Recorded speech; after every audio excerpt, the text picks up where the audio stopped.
A day in my life as Disney princess, char, housewife pala guys.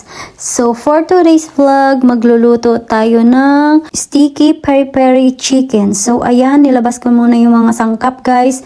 Tapos ayan, ito pala yung nakalagay sa meal plan guys, dun sa binili namin sa HelloFresh. Tapos ayan, first things first, mag-breakfast muna tayo no, para may energy tayo magluto. Tapos ayan guys, tinapay, tapos Nutella. Tinost ko lang yung tinapay guys, tapos strawberry.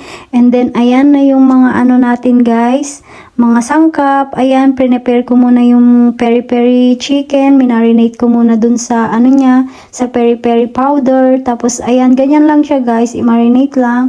And then ilagay na natin sa oven. Etong mga lulutuin ko guys is ready to cook na.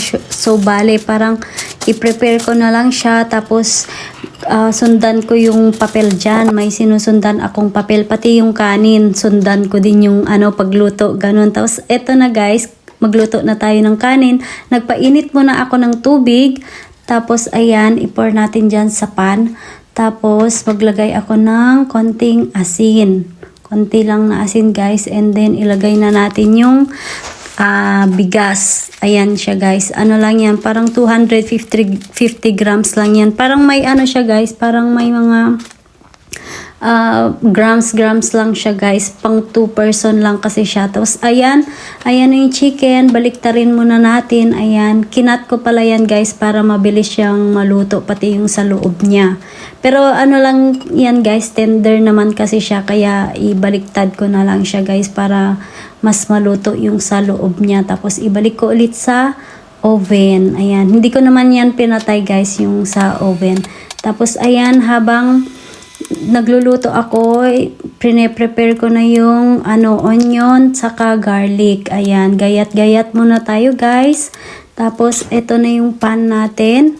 Ayan, ko muna kasi para hindi siya masunog. Ayan, binaliktad ko na naman ulit yung chicken, tapos ibalik ko na yan. Tapos pinatay ko na yung oven dyan guys para hindi masunog yung chicken natin. Tapos ayan, butter, habang nagluluto, kumakain ng breakfast. Tapos naglagay na ako kanina ng butter dyan sa pan. Tapos yung corn, ayan, sinotay ko lang siya. Tapos pag brownin mo lang konti. Tapos naglagay ulit ako ng butter na konti.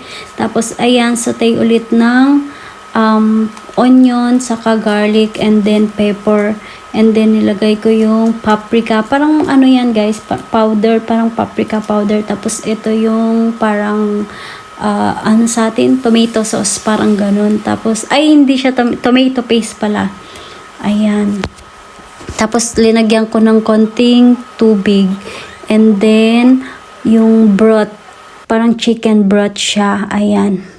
Tapos nandyan yung hubby, nag-iistorbo pag naka-break. Ayan, akala niya ata nakaluto na ako. Tapos ayan, naglagay ako ng konting sugar and konting asin. Pampalasa lang yan guys, pang lang. Tapos luto na yung kanin, and then nilagay ko na dyan sa may pan. Tapos alam niyo yung leftover ko na yung sa rice, linagay ko na din dyan. Tapos tadan, na tayo, mag-plating na tayo. Tapos rice, and then chicken. Tapos ayan, lettuce, rocket lettuce. Tapos yogurt, ayan guys, and then honey. Ganyan lang siya guys, kadali. So let's eat guys. Thank you for watching. Bye.